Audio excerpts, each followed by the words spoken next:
Hello everyone, in this video I'll show you how to edit your current location or your default location or your country on Shopify.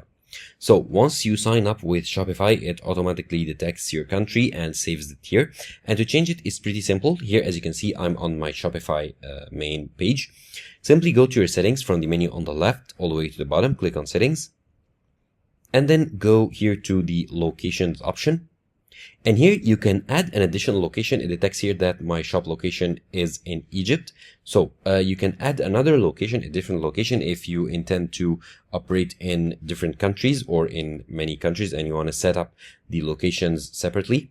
Now, if you want to edit the location, simply click on the shop location here, and you'll be able to change it. So the country or region, that's the most important. Here it detected that my country is in Egypt once I signed up. You can click here to select another country or change it. Let's say I want to change it to, for example, China. Click on China. And one thing to keep in mind is that for like certain countries or for different countries, they may ask for additional information or different information related to tax regulation. So make sure to know the rules of the tax of the country that you want to change your location to. So for example, here I change it to China. Select a province. I'll just select some random province.